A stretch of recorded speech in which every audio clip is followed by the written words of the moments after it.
And together, we are Blogging Heads TV. It's nice to be here with you today, Jim.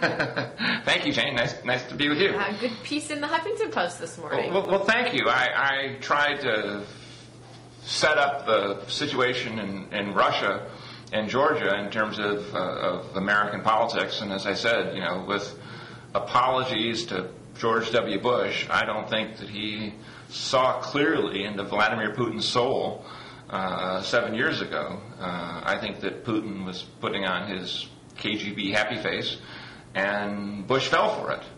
And then I also said, with apologies to Al Gore, I don't think that the Russians are going to make their invasion of Georgia carbon neutral in terms of its, carbon emissions footprint.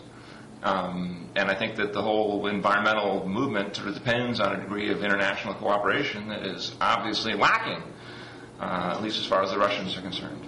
And then with apologies to Bill Clinton, I don't think that the Chinese are, quote, strategic partners, unquote. I think that the Chinese have every intention of overtaking us, and their long-term goal is the same as ours, to be the world's leading power.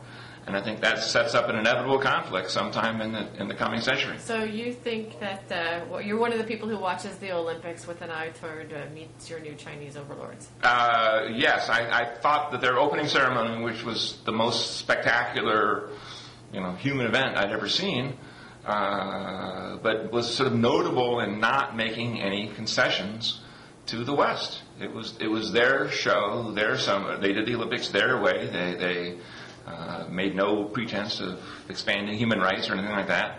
And the opening ceremony was a paean to Chinese culture. The Chinese have been the dominant civilization in the world for most of the last 5,000 years. They sort of lost their mojo, if you will, in the last half millennium, beginning in the 15th century. And now they're out to get it back, and I think they're doing so. And I think we will be shocked at how little interested they are in taking instruction from Americans. Well, let me ask you in regard to the opening ceremonies. I guess it's amazing what you can do with $150 million. But were you looking for something more traditional along the lines of Steven Tyler at Aerosmith? I thought it was pretty impressive, and I kind of liked that they were true to their own culture. I agree. It was impressive, and for exactly that reason. I mean, if the Americans had done it, there would have been Billy Crystal telling jokes, and maybe for our Americans' idea of a foreigner, we would have brought in, Paul McCartney. Are you worried about Justin Timberlake's employment prospects? The point is that Chinese just, have obviously incredibly deep reserves of culture and greatness and grandeur, and they know how to put on a show, and they were putting on shows and so on when most people in the West were painting themselves blue, and so I just think that and coincidentally, of course, there's a report this week that showed that the Chinese had overtaken America as the number one manufacturing power in the world. I was surprised that it took until now. Walmart's been helping him out. I mean, we've been helping him out, exactly. And we seem determined to deindustrialize our country, even as we declare ourselves to be antagonistic to Chinese ends in Tibet and in Taiwan. And, of course, from a geopolitical point of view, the worst thing you can do ever is to make commitments that you can't keep. That's a little bit of what happened in the former Soviet Republic of Georgia. Well, I was going to say, steer it back to Georgia, because I'm still interested in what you have to say about John McCain and his kind of roaring, belligerent, let's surround Russia with NATO and return to the days of the Cold War and threaten wars that we can't back up.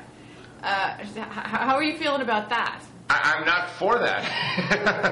I'm generally opposed to war, and I'm certainly opposed to wars you can't win. What McCain speaks to, though, is a kind of, a belligerence of what, political scientists call the Jacksonian vote, as in Andrew Jackson, not Jesse Jackson. The whole meme, M-E-M-E, of the Scotch-Irish and their kind of war fighting activist style of conflict. McCain, whose roots are in Mississippi, the family, clearly taps into that, and that's much, unfortunately for Obama, I think that's much closer to where the American people are right now in terms of their tone and attitude than an Obama who sort of talks about international cooperation. Now, having said that, now come on, most of the people in this country do not want war with Iraq anymore. They want out of the country, and I don't think they want an extra war. That's true too. But what the concern is that, well, I mean, what McCain is tapping into is, look, if the Russians are going to, clobber this little country, we at least ought to be tough on the Russians. And so McCain's speech just a little while ago, today, Tuesday, in Pennsylvania, I thought hit the right notes. He talked about, how great Georgia was and how it was a Christian country and so on, and a democracy. Didn't mention any of his lobbyist connections to Georgia. Now, what does the fact that Georgia is a Christian country have to do with anything? It has to do with the natural instinct of Western Christians to defend each other. That's how the West organized to defeat the Turks in the 16th century, the Battle of Lepanto. It was how, in the 17th century, the Polish king John Sobieski led an army to defeat the Turks besieging Vienna in 1683. I'm going to go on a limb here and say that the last 8 years have kind of discredited the whole "let's be a Christian nation," marching out against the infidels. I just don't think that that's playing real well right now. Well, I agree that it's not playing very well in Iraq. That is kind of the looming awfully large. Right, and I agree it's not playing very well in Afghanistan. I don't know how you can defend the right of Western media to show Muhammad cartoons, and then expect the Afghans and the Iraqis and anybody else in the Muslim world to like you. Especially if you're invading their countries, it doesn't go together very well. However, the point about the Christians uniting to defend themselves, I mean, McCain said it, so it's clearly a thought that has some resonance in the culture. And I actually wrote a piece for the American Conservative magazine last year and called it the subtitle was "The Defense of Christendom," and how obviously Christians have an interest in defending themselves, just like Muslims have an interest in defending themselves, just like Confucians have an interest in defending themselves. There aren't a lot of Confucian wars going on at the moment. Well, there's a lot of Confucian concern about driving the Americans out of the Pacific, to wit, the Americans in Taiwan, to wit, some sort of eventual showdown between China and Japan. So I think that the difference is that the Chinese have already shown that they are powerful enough to tell the Americans to back off. Then why are we going and telling Russia that we're going to be policing their backyard, that we want to return to Cold War politics and pushing them into the embrace of the Chinese? It just doesn't seem very reasonable. It's so far I have not heard either Bush or McCain or anybody else for that matter say much of anything other than we oppose what the Russians are doing. And of course the Russians won't really care what we say. We had 130 Americans in Georgia training them, ostensibly to be part of the coalition of the willing in Iraq, but we airlifted their people out and brought them back to Georgia for this. And now we're claiming we didn't have any idea this was going down. It's not really very credible. I agree. And again, look, all I was originally saying was that McCain has hit a nerve. I mean, Obama's on vacation, and McCain is talking tough about this. And I think the real answer, of course, and this is hardly unique to me, is that one of the reasons why Russia is in an expansionist period now is because oil prices are high. You can buy a lot of aggression with $115 a barrel oil, or whatever the price today is. America is also weakened after our war with Iraq. We can't go in and defend anybody. It's a bunch of saber-rattling that we can't back up. And that's probably the reason they thought that they could get away with this in Georgia, was because we were going to be over their shoulder without facing the reality that we can't. I think you're exactly right. And I'm sure the Iranians are watching all this closely too. Look, the Iraq war did tend to to illustrate the point that America is kind of a paper tiger when it comes to military stuff. We don't have the kind of power that we thought we did. There's an interesting piece by Andrew Bacevich, who's a professor at Boston University, who's no dove. He had a son in Iraq who was tragically killed a year or so ago. But Bacevich's point was that the Americans had themselves convinced that we had successfully reinvented the military, blah, blah, blah, revolution in military affairs, da-da-da, and that, the Iraq War and the Afghan War and the early going in 01 and 03 respectively proved how America had become, and Bacevich pulled out all his quotes from all various neocons saying, had the best army since Rome, or the best army since apparently, all these empires of the past, and Basically said this is crap. This is obviously not true.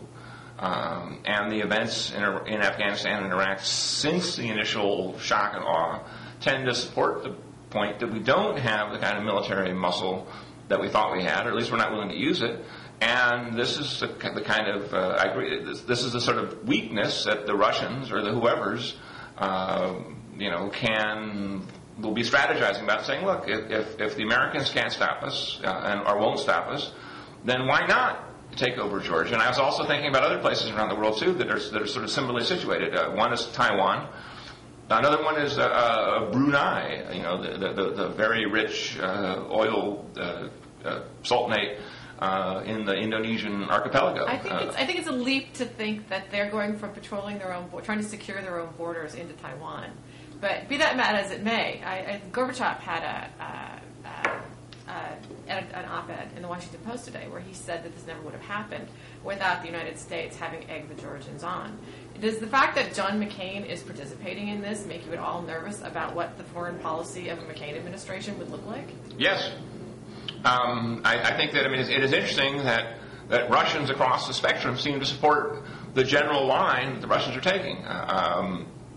Just the other day, I was watching C-SPAN in the wake of the death of Alexander Solzhenitsyn, and they had a little.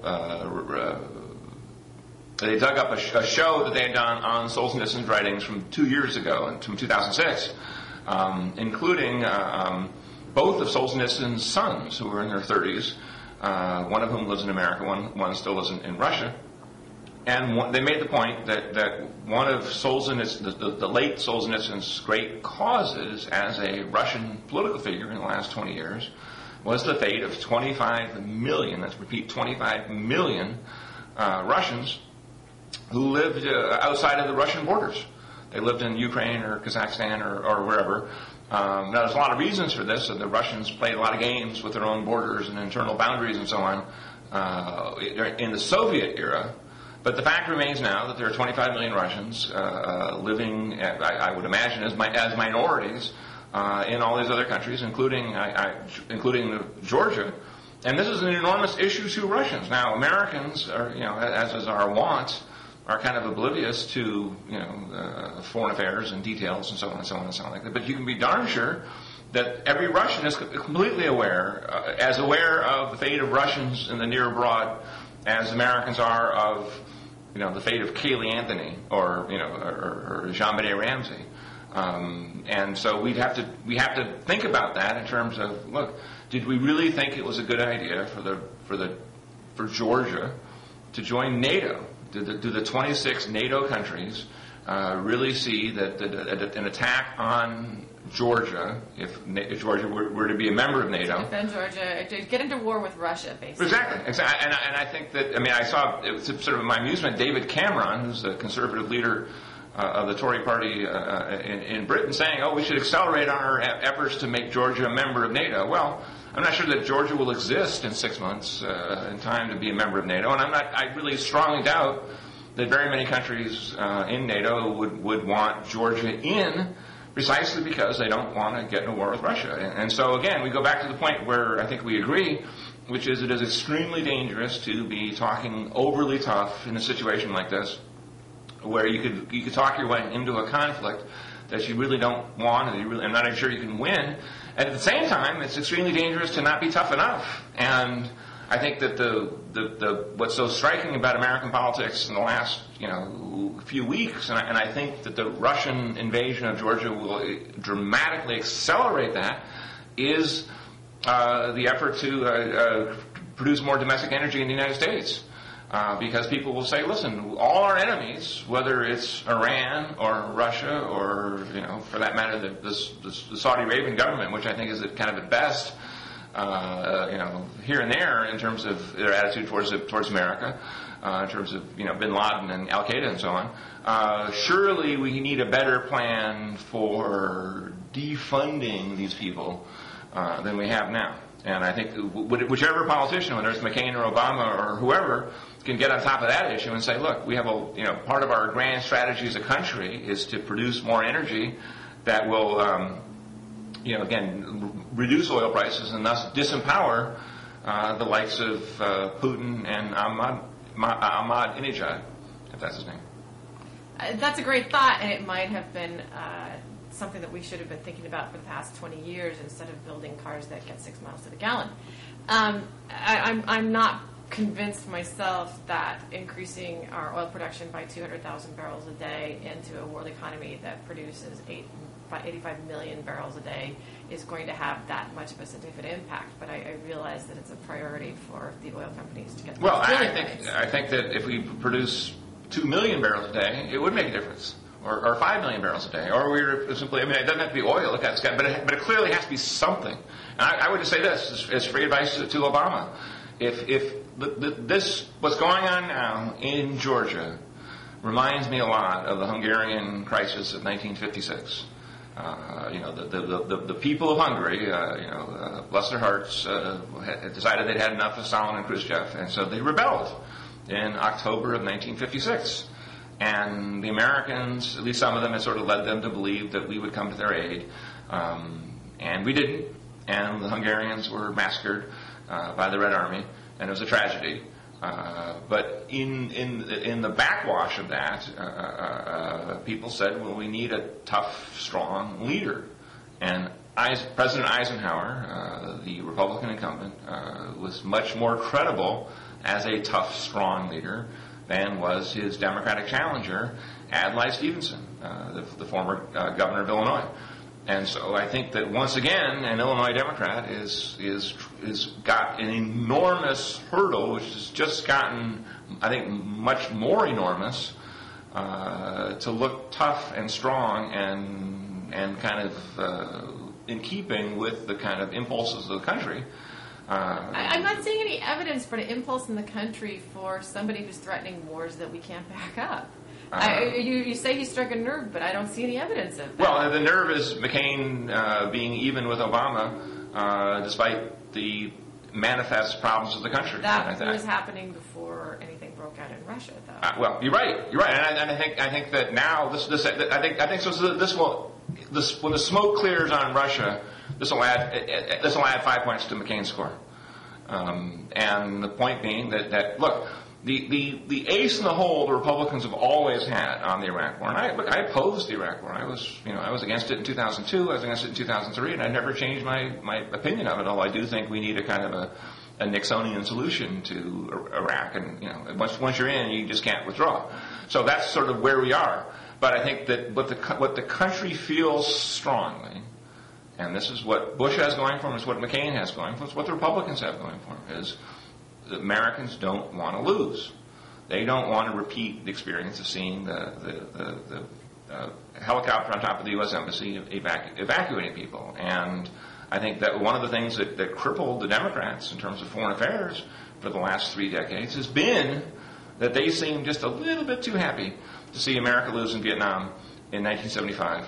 And they've been paying a huge price for it ever since. I think that's absurd. But you knew I was going to say that. I think the whole concept that this can be won or lost is ridiculous. Well, is it true or false that the Republicans have had the upper hand on foreign affairs for the last 30 years? I think that people have trusted, especially in the post 9/11 era, that the aggressive, tough talk coming out of the Republicans was was appropriate to the leadership this country needed, and I think they came to regret that. And I think that they still regret it. And that's why I really deeply question whether John McCain and his unrealistic appraisal of where we are in the world after this disastrous situation we've created in the Middle East is appropriate for leadership.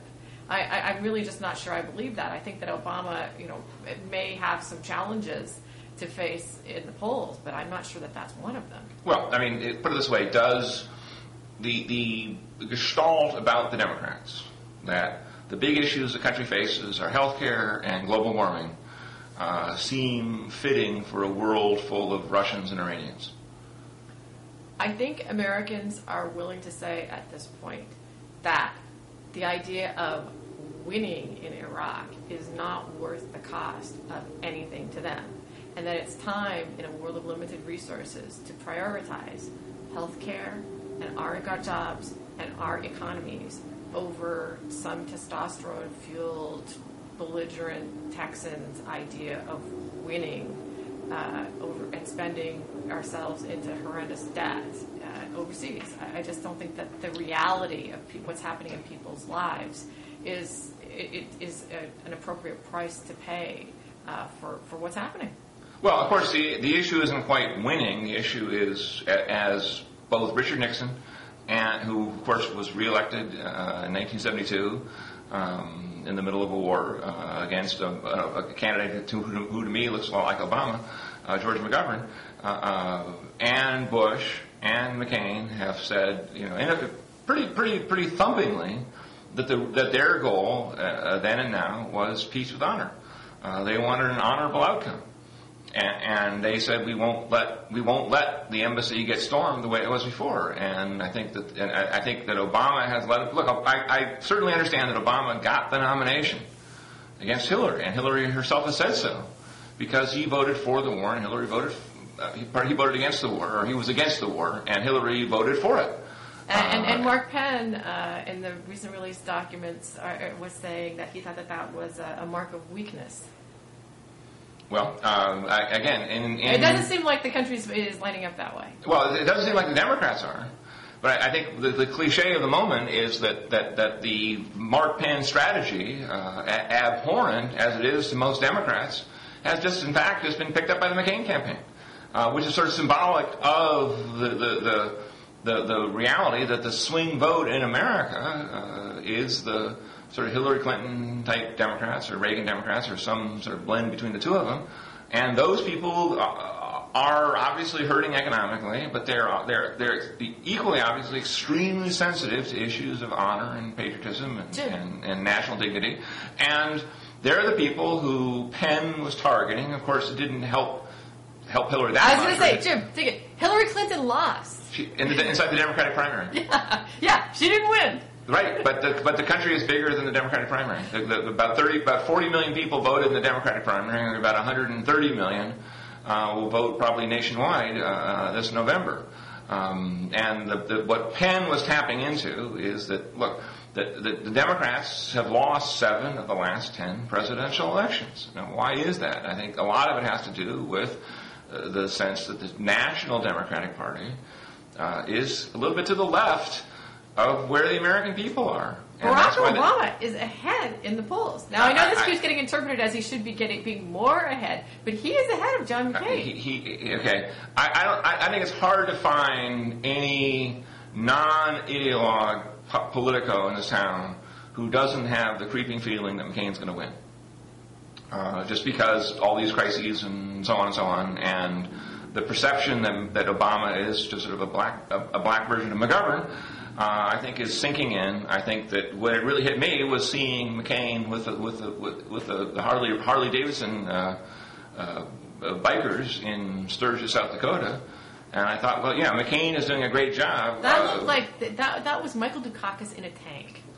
I didn't see it that way, and he's the child of privilege. He's got 9 homes. He's married to an Anheuser-Busch billionaire. You're right. He's not a biker from Sturgis, South Dakota. But he was a Navy pilot, and I think that means something to these people. And I mean, look, Reagan. Nobody ever accused Ronald Reagan of being a populist. He was rich. He wore fancy suits and shoes and things like that. Nobody objected to that. But nobody could ever, nobody even attempted to tag Reagan as being outside of the mainstream of sort of American values. Now, again, the Mark Penn stuff is interesting. Again, I'm sure that Mark Penn will never be able to coin a phrase, eat lunch in this town again. After all those memos are fully read and understood and so on. I will disagree with you. I think that he'll be embraced for them, but that's a sad commentary on the town.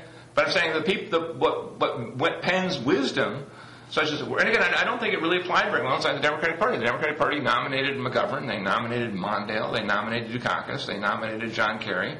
Inside the Democratic Party, Obama's fine. To the country, Obama is pro-tax increase, pro-affirmative action, anti-oil exploration, anti-nuclear power. There's 8 or 10 positions that Obama has that haven't been fully explored or fleshed out before the American people, that I think would underscore the National Journal's assessment of Obama as, quote, the most liberal member of the U.S. Senate. That assessment came from a really shallow analysis of voting records that was based on votes Obama wasn't present for. I don't think anybody considers Obama the most liberal member of the Senate. It's just not a reasonable assessment of his voting record. He voted, if you said Russ Feingold was the most liberal senator, I would say that. And Obama is opposing Russ Feingold on many things that I actually am not happy about. He was right there for all Joe Lieberman's bellicose Iran amendments. I don't think that he's not liberal enough for my taste, but be that as it may, let's just divvy this up and do the math here for a second, because I think this actually leads to something I'd like to ask you about. You've got Obama, and he's got his left flank secured. People like me, we're not going to go anywhere. We're going to vote for him. He's also been making a lot of centrist noises, and he's got a good section of the country, who consider themselves to be, centrist swing voters that he's locked down by saying by a lot of his recent moves. But John McCain has something of a God gap, wouldn't you say? I mean, you have some experience with the Huckabee folks, and Huckabee was popular for a reason. They don't trust John McCain. He does not have his right flank nailed down. I agree with that. I agree that the rumblings out of the McCain campaign show a distinct neglect for the base of the party, whether it's taxes or abortion or just the general conservative family values voters coalition. I think that. Again, McCain ran weak among them in the primaries, and there's still a lot of concern. Will McCain really fight for conservative judges? It's one thing to say I'm for him now. Will he actually do it once he's in office? Will he actually insist on building a fence across the U.S.-Mexican border? He says he'll do it. If Harry Reid and Nancy Pelosi say no, or they say we will, but it'll cost you, will McCain really fight over that? And so I think there are lots of issues where the conservatives are deeply troubled. I think that's where the transition in people's minds of Obama away from where he was 6 months ago, which was sort of Tiger Woods or Oprah Winfrey or Colin Powell, into a much more familiar liberal mold with some strange friends like Reverend Wright and so on, has been a godsend to the McCain campaign. Look, Obama is now winning among people of faith. The only thing he is not winning are evangelicals. And every other category, Obama is winning against McCain. With people I got news for you. Obama could win the national vote by 2 percentage points and still lose in the Electoral College. He's going to win California huge. He's going to win New York huge. He's going to win Illinois huge. And then if you add up all the Arkansas and Missouris and Montanas and whatnot, it is easy to see Obama winning by 2 points and losing the Electoral College. Now, there would be a convulsion in the country if that were to happen twice in 8 years. I was going to say, this has happened before. I don't think anybody would be happy about it. But we were talking about voters of faith, and you're saying that Reverend Wright turned people off. And I'm saying, but that's not the statistics. Well, Obama's winning among people of faith. Look, if you look at the Pennsylvania primary, why is McCain campaigning in Pennsylvania? Because he knows that Hillary Clinton beat Obama there 2-1. And he knows that there's all these sort of alienated, bitter, gun-gripping, God-loving, unemployed people who are gravitating towards McCain because they think that Obama talks down to them. And I think it is just a sort of a fact that Obama is sort of the sum total of every Mother Jones Ford Foundation stereotype that I've ever heard. He was born to a single mother. You're right, he was, but he was poor. He worked his way up. He's the American dream. He is a beneficiary of affirmative action. And you cannot say that he got to be editor of the Harvard Law Review by affirmative action. The man is obviously really talented, smart, and gifted. I don't know much about the Harvard Law Review and how the editors are. I know there's many editors actually, but I don't know how they're picked. But as Obama himself has said, I benefited from affirmative action. And I think that, look, what the Democrats are waking up to is that the left has inflicted wounds on the psyche of the silent majority, gleefully in some cases, as with school busing, for the last 40 years. And now the silent majority is kind of hitting back. They're saying, look, we're not going to take your Ford Foundation Mother Jones candidate who says we need to learn Spanish and inflate our tires, and that's our solution, and that's the solution to all our problems.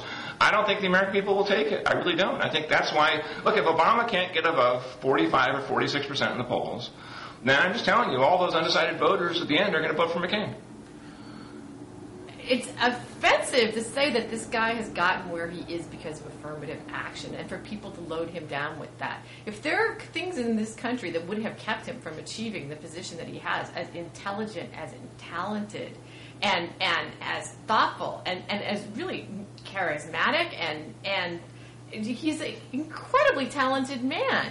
And to chalk that up to affirmative action and say that people are loading him down with that and saying that that's why he got where he is and that he's going to pay the price for that is insane. Well, we'll see. I do know there's a Rasmussen poll out there that says by 2.5 to 1 people oppose affirmative action.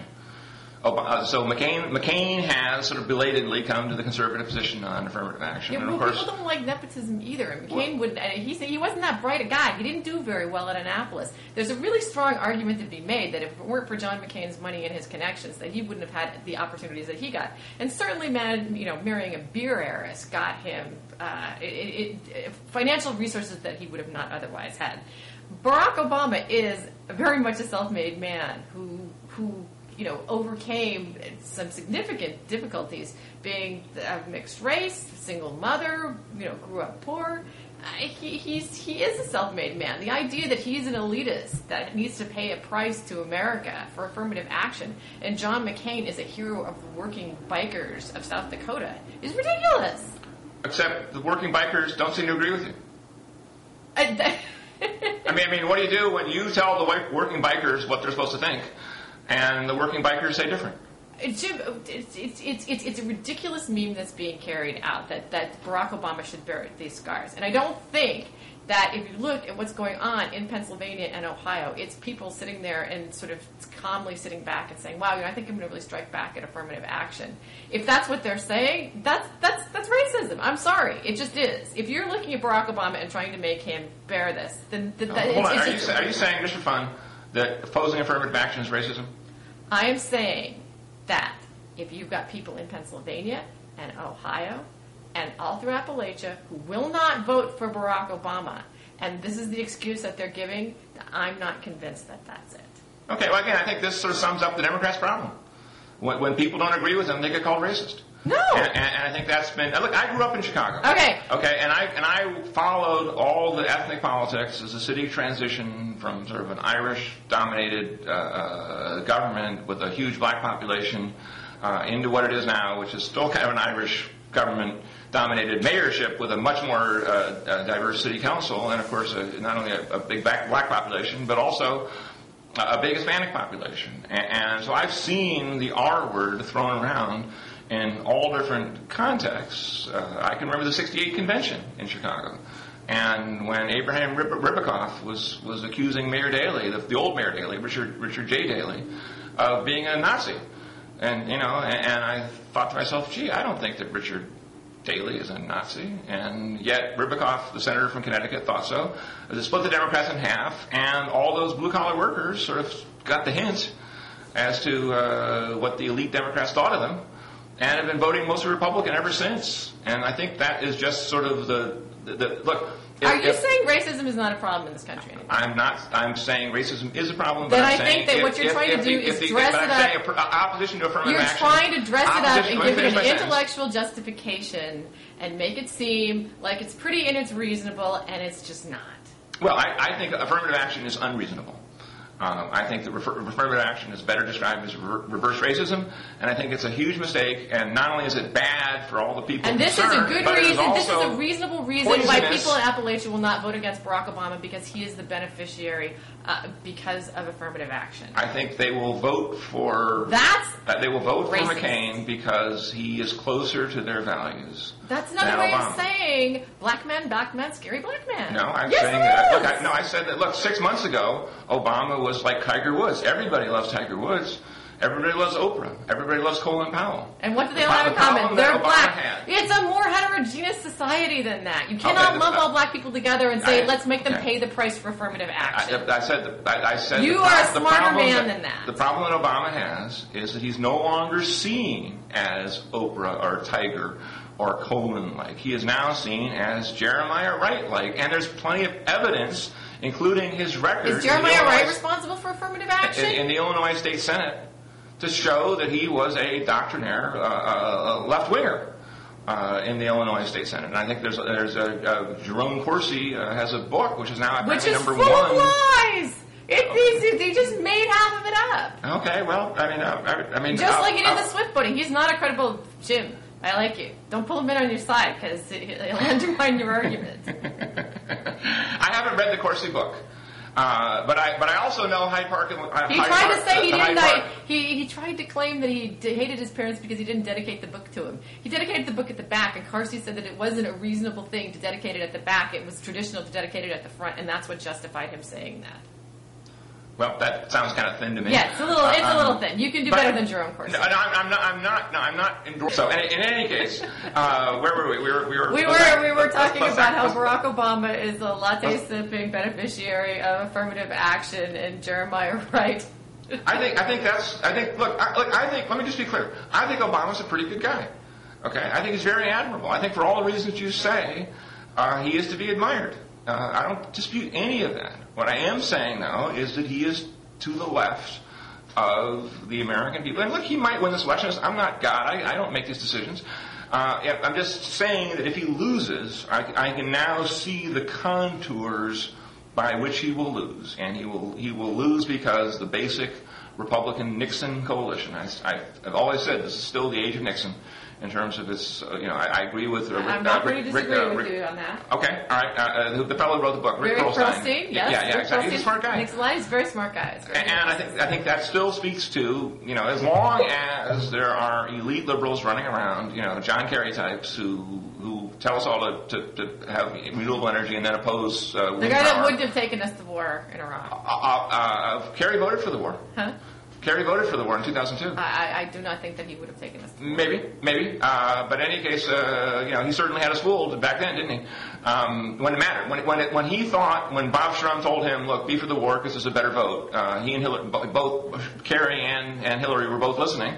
To their eternal discredit. And I give eternal admiration to those brave Russ Feingold's, yes, 25 or 26 U.S. senators who voted against it. They look pretty good in history now. But all I'm saying is that again, Nixon didn't start the Vietnam War.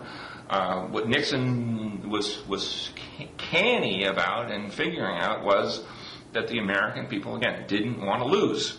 And so he said, okay, we won't lose. We'll just simply negotiate and bomb and negotiate until we figure out some sort of settlement that lets, as Henry Kissinger said, a decent interval go by before we lose. I think that's good advice. I think that anybody who aspires to lead this country would do well to listen to that kind of wisdom. And I think that's where McCain, like the American people don't want war with Iran, and they don't want war with Russia. But they also don't want stereotypical liberal defeatism either. And that's why this is a close election. I think that you are not giving appropriate weight to the things that Americans care about right now. They care about health care. They care about their jobs. They care about the price of gas, which I think you do appreciate.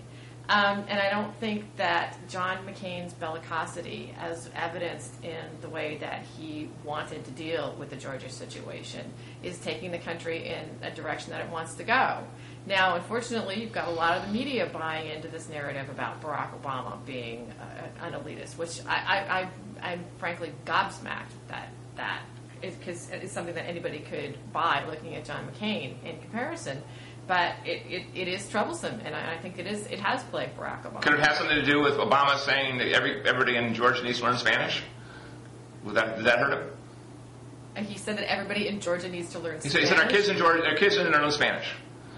I think that our kids should learn Spanish and French and German. That's the way that they raise people in Europe, and they raise them to live in an international community. If I had a kid right now, I'd have him learning Chinese. And I know that may scare you, but I think that's a really practical thing to do. It has nothing to do with nationalism or not loving your country, and that's what they're trying to portray it as. It does appear, though. I mean, the liberal cliche in places like here in D.C., like Tacoma Park and the Palisades in D.C., is that kids in the name of solidarity with the people of El Salvador and whatnot, we will all learn Spanish so that we can talk to our nannies and stuff like that. And I just don't. I think that again, Obama's sort of background is he's comfortable in inner city Chicago, and he's comfortable with George Soros and other billionaires and so on like that.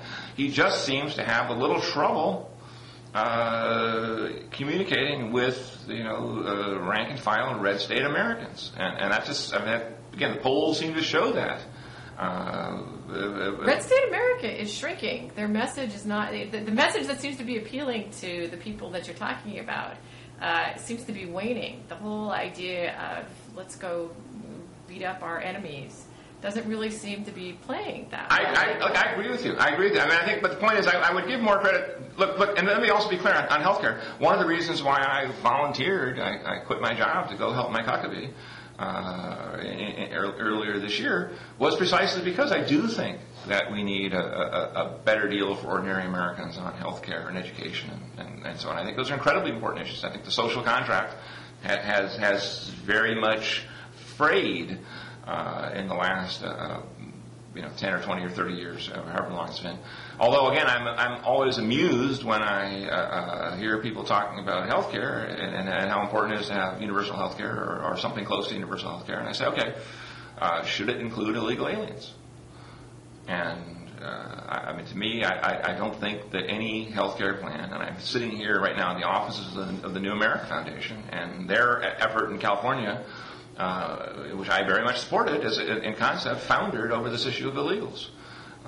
If Elliot Spitzer couldn't get driver's licenses for illegals, which are free basically, through blue in New York State, then what are the chances that we're going to get a healthcare system that hands out $5,000 or $10,000 a year per person to illegals, or pardon me, undocumented aliens, through any legislature this side of Berkeley, California? I don't think it'll happen. I'll tell you a funny story that I heard from a pollster. It was Celinda Lake, and she was speaking at a healthcare symposium. And they had done a study on whether the average American considered the term illegal immigrant to be worse than undocumented alien. And they actually found that people responded more negatively to undocumented alien because they figured it was really easy to go down to the corner and buy yourself a fake ID. And anybody who couldn't do that had to be really stupid. So illegal immigrant is actually a term that people respond to more favorably than undocumented. Well, and of course, if I were truly PC, I'd be saying migrant. Or I'd come up with some new phrase to speak to all this. And again, what I'm basically telling you is okay to say illegal alien. Okay. I don't know if illegals is the right word, but I think illegal aliens is okay. Fair enough. That's very honest of you. But this is an empirical question. I will bet you $1 that, or drink a cup of coffee at Starbucks, that the word illegal alien does not appear in the Democratic Committee's national platform. I haven't read it, so I can't tell you, but okay, I wouldn't take your bet. Right, exactly. And so in other words, I think that the point is, whatever, I mean, whatever PC preciousness might have overtaken them and purged the word illegal alien, it hasn't changed the issue. And so, again, as somebody who supports health care for everyone, I would just put in the one caveat: every citizen. And it will be an interesting test of which vision of the Democratic Party. And again, in all my analysis here, there's no doubt in my mind the Democrats are going to win huge majorities in the House and Senate, mostly because the Democrats can, at the local level and the state level, can produce candidates more in tune with their states. In Missouri, it seems to be a close state, for example, and I would bet that McCain wins Missouri. But I just saw in the poll the other day that had Nixon, who's the Democratic candidate with a sort of unfortunate name, I guess, running for governor there. It's like 11 or 12 points ahead. I think he's been up as much as 18. Yes. Okay, in other words, so there's a case where if it's 18 points, let's say 15 points, just for fun. That means one voter in 7 in Missouri is going to vote for could quite possibly vote different. Between the presidents, vote Republican for president and Democratic for governor, which is actually an argument that I made in a piece I wrote for the Fox News blog the other day, in which I said, look, the easiest single explanation as to why McCain is going to win is because Americans like divided government. In the 62 years since 1946, the government has been divided between the White House and the Congress in 37 of those years. People just think that it's their own version of checks and balances. And out of those 62 years, what statisticians call the modal number, is 22, which is the number of years that the Republicans held the White House and the Democrats held the Congress. So in other words, the single most typical pattern in American politics is Republican president, Democratic Congress. And I think that's, again, a testament to two things. One, the ability of the Democrats to run candidates state by state, district by district, who are pretty closely in tune with the voters, or more closely in tune with the voters. And then at the same time, the inability of the National Party to break the hammerlock of left-wing groups who say no to Richard Gephardt and no to Joe Biden, and yes to people like Obama and John Kerry. And I think it's an unresolved problem for Democrats that I think will be left for them to figure out anew in the wake of November 2008. Well, let's break it away for a second from liberal canards and generalizations about elites and talk about a candidate, Barack Obama, who has a history of running slow but strong. Over time, ever since he started running for office, once people got comfortable with the idea of voting for him, it just kept coming in waves and waves. He's a very strong finisher. And if you look at the Hillary Clinton memos, early on, they didn't even consider him a serious contender. You can say what you will about him policy-wise. Believe me, I have my limitations with things that he says. He is not liberal enough for me by a long shot. I'm more of the Russ Feingold school of thought. But Barack Obama is a terrific candidate to come as far as he has, as fast as he has. And there's no affirmative action in politics. You live and die by what's going on when people pull the lever. And that's a very democratic process. And he's a strong finisher. I think that going forward, the more exposure he gets, the more people get comfortable with him, the more they spend time with what he thinks and hear what he has to say. He just is speaking to the concerns of Americans way more than John McCain is. And John McCain's money and his rich wife and all of the things that his life of privilege have bought him, I don't think are going to carry him through this. Then how do you explain the poll that said that by like 48% of the American people think they think that Obama's overexposed, and 26% of the American people think McCain is overexposed? I mean, and by the way, my interpretation is obviously everybody knows who McCain is. I mean, he's probably got 99% name ID in the country. I think the answer is that even though they know McCain, they still kind of are curious about him and they want to hear more about him. And I think Obama's got the opposite problem. I think he's sort of in a situation where the polls show they don't really like him that much. I don't think that's true at all. He's winning. But the thing is that Obama had a long primary situation where a heavily contested primary situation where he was in the news every day, whereas John McCain could just kind of be on cruise control. So it's easy to say people might think that they've seen too much of Barack Obama. I don't think that is going to be necessarily determinative of how they pull the lever when November comes. Well, you might be right. I mean, look, certainly the election context of, 75-80% wrong track, the clear failure of the Bush administration in many, many areas has left as a great Democratic year. But I just, something tells me that the conservative in me, and I don't mean the ideological conservative, I just mean sort of the instinctive conservative in me, says if certain patterns have prevailed in the past, they will prevail in the future. And those patterns include, in wartime, you want a war-oriented, military-oriented leader. People don't want to be at war. Well, we are. And I think that is the people want somebody who's going to get them out of the war. They look at then they turn on the TV and see the Russians attacking Georgia. We had, in the scheme of things, very little. I'll sit still for any discussion about secret treaties and alliances and whatnot with Georgia and understandings and winks and things like that. But the fact is, the Russians attacked the country and are bombing people. And that's just sort of a military reality. That people, I think, is just going to be incredibly important to people, and this is how the Israelis turned to Ariel Sharon, and the French turned to De Gaulle, and the Americans turned to U.S. Grant, and Zachary Taylor, and Dwight Eisenhower, and so on.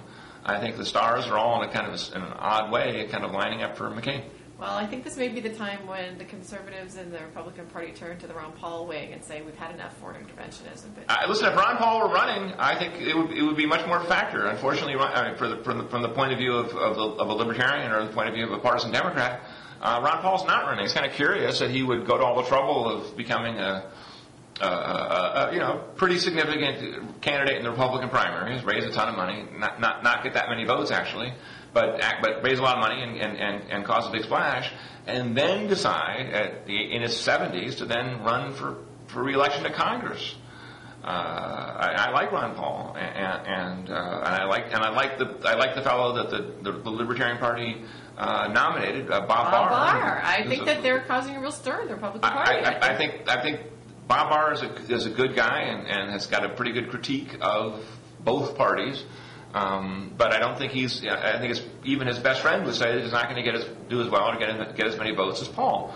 And so the chance that, look, Bob Barr may well get a couple percent of the vote, and that could be decisive. Look, I'm the first to say that this election is close and worth paying attention to, and so on. Bob could throw Georgia. I don't think he'll throw Georgia. I think that he might get. I don't care how many votes Barr gets in Georgia. McCain's going to win Georgia. Bob says he's getting 22% among conservatives in Georgia. Well, again, I think Bob told me so. Okay, fair enough. Look, I like Barr. I'm going to call him an optimist. Yeah, I thought it was kind of optimistic too, but I didn't want to tell him. Anyway. All right. Well, so let's talk about all the Democrats being extra happy that in the wake of the Hillary Clinton memos that Barack Obama is the nominee, especially considering what happened to John Edwards this week. Oh, right. And also it is interesting to think. What happened? I saw a headline. I didn't read the article. What would if you taken Edwards out of the race in this last year? What would have happened? And I think the answer was that Hillary probably would have won. It was that Edwards was kind of dividing the sort of moderate white vote with Hillary, and therefore leaving the field open to Obama. But obviously, Edwards was unquestionably the most liberal candidate. I know that, but his takeaway on Edwards is still Southern white. And I think for all of, I understand that Edwards ran way to the left. Was he not the victim of affirmative action? But no, the point is, it's just the accent and the life story led a certain number of, what soon came to be called Hillary Clinton Democrats to like him. He was kind of one of them. And, I realized that the policies that Edwards espoused in the last couple of years were way to the left of anybody, including Obama.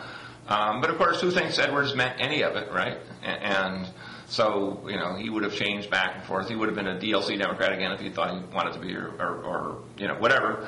I must say that this has been, in a time of serious concerns and serious issues, the whole Edwards story has been almost a little bit of levity. I agree. In the midst of all this, and to watch, all his incredible list of evasions, and I'm not the first to say that the media kind of have egg on their face in terms of and remind people why upstart outfits like the Huffington Post, which I think to its great credit, almost a year ago now, was talking about the Edwards stuff. I think that's where I first saw it. Yeah, and Edwards was mad about it too. I'm sure he was. He was pissed at Ariana for that. And yet, it was true. And I'm still sort of amused to see that this lawyer who apparently is paying all of Reilly Hunter's bills and so on.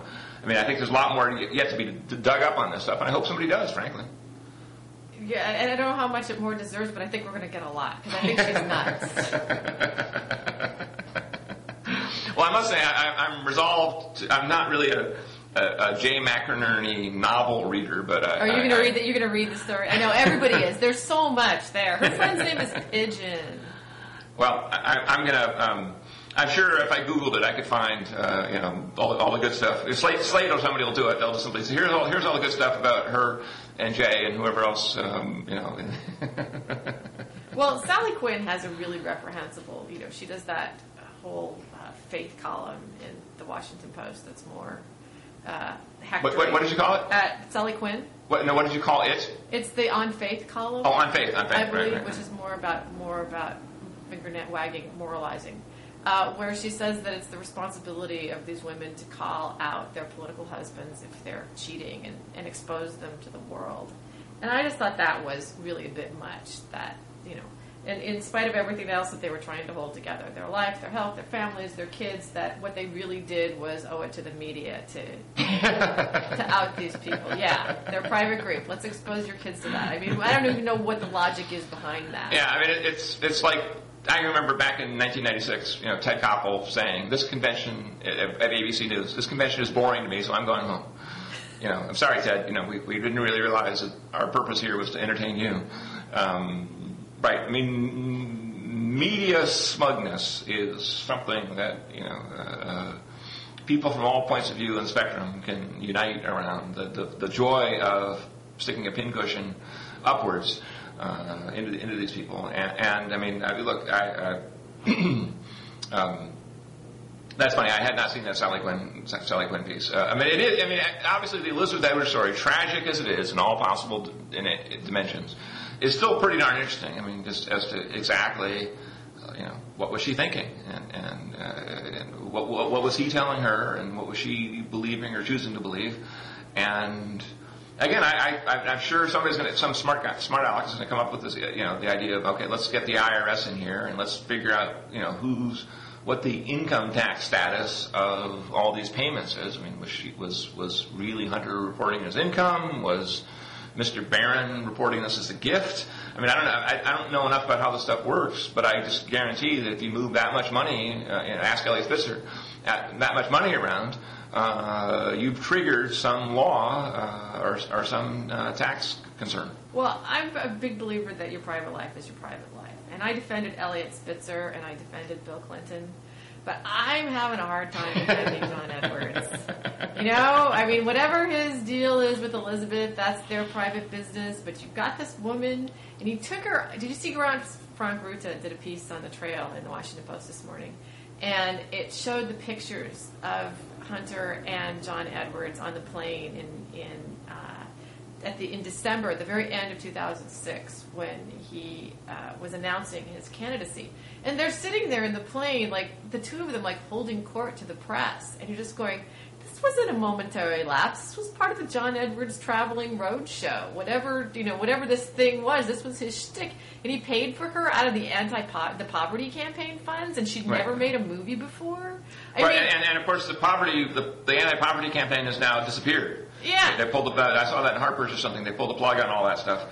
Edwards just lost interest in this. And I saw some of those pictures too. I think in the Washington Post this morning, and one of them was, it was like they were like in an 8-seat plane. Yeah, the plane picture. It just bugs you. You're looking at something really wrong here. So usually the candidate, Mike Huckabee never went anywhere without Janet Huckabee, just to, be sentimental about these things. And they were cute. They were cute, and the rest of the people on the plane tended to be sort of like the campaign manager and campaign chairman and so on.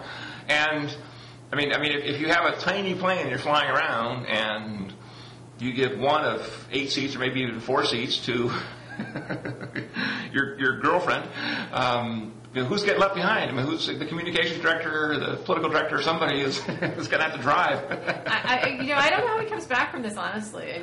Politics is full of second chances, but he was counting on folks like me to be there and care enough about what he believed in.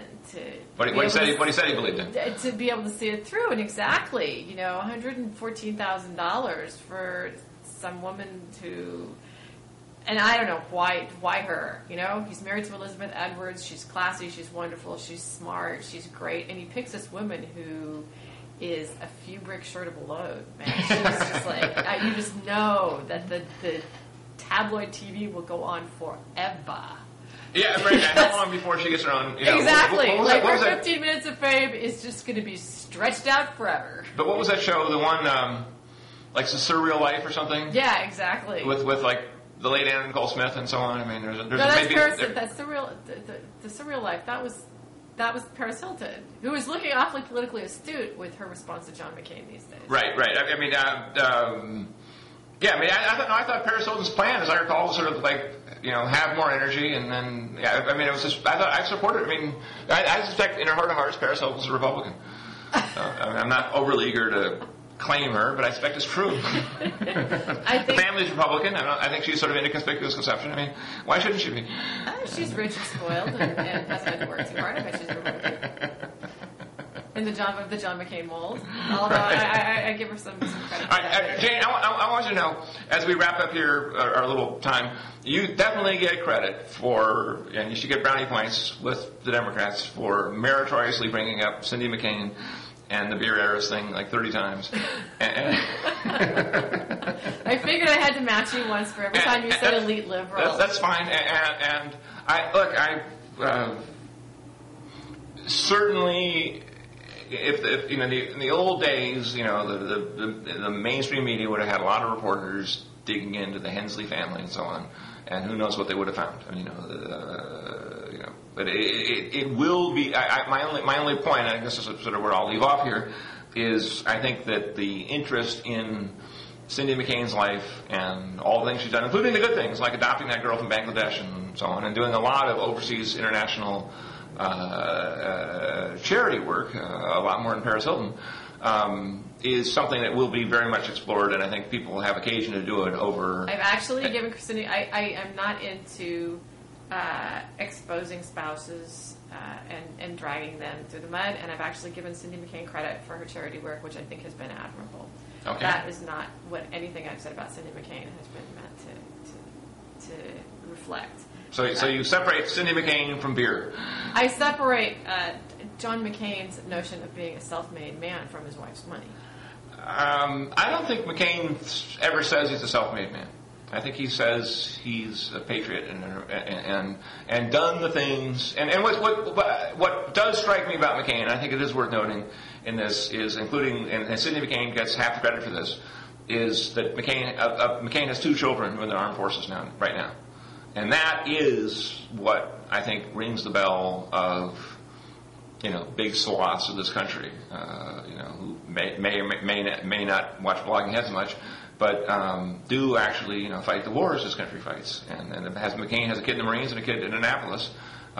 who will either be in the Navy or the Marines somewhere soon. This and country elected George Bush, draft dodging Bush, over John Kerry, war hero. So I'm not sure it means as much as you'd like to think it does. I'll tell you something about John Kerry. I can remember. I'm old enough to remember back in 1971 when Kerry spoke to the Senate Foreign Relations Committee. I remember that very, very vividly, and I remember all the Jane Fonda types cheering and cheering and cheering and cheering. And I said back in 03 and 04, I said, look, the American people will never elect a guy who trashed the military like that. But he was in the military. I know. I don't. Doesn't matter. You can't trash the military like that.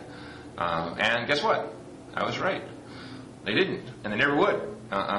So there are certain, again, this is lessons for liberals. There are certain rules I think that you were in a post 9/11 atmosphere where running with that was probably very tough. I'm not sure that same thing would be true today. Well, I think that if Kerry had kept his mouth shut in 1971, he would not have had the Swift voters after him. Kerry's critique in 71 was legitimate, and he was over there in Vietnam, and well, he earned the right to say that. These are lessons, folks. Do not listen to Jane. Listen to me. Do not. I'm sure liberals are sitting there taking notes, Jim. Do not trash. Well, maybe if they are, do not trash the military and then expect to get elected commander in chief. That is just an iron rule of politics. And Kerry broke it and never recovered. So if you aspire to lead this country, you must have a more positive attitude toward the troops, especially in wartime. And that's the word from me. Jane, you can, but I'll give you the last word because that's the right thing to do. I appreciate that. I think that we have fortunately grown from that era in that we're no longer blaming the troops on the ground occasionally, as did happen back then, although John Kerry was not guilty of that. Oh, he totally was guilty of that. That's exactly what he did. He said they committed war crimes, like Genghis Khan. For crimes that their superiors were responsible for. That does not mean that individual troops on the ground did not commit crimes, and we're not responsible for them. But I think we have grown, and we're capable of seeing that George Bush and the culture that he created around the Iraq War are more guilty than the individual soldiers who were over there committing the abuses at Abu Ghraib. That it's not a few bad apples, that it's systemic, and that John McCain is hugging George Bush just as tight as he can. He tried to legitimize torture. He's voted for it. He's used his own status as a POW in order to try and make that okay. And I don't think Americans want to be that anymore. I think they tried it. They thought, they were told that if we did all these things that we could purge the world of all its ills, and that didn't happen. We are not looking too good either in our own eyes or in the eyes of the international community, and I think that we want to be hopeful once again, and I think that Barack Obama offers hope to people on that front, and I think that it's going to be victorious in November. Okay. Jane? It was a pleasure talking with you. Nice talking to you. On behalf of thanks to Blogging Heads, and we will stop capture now and wrap this up. All right. All right. Bye-bye. Okay.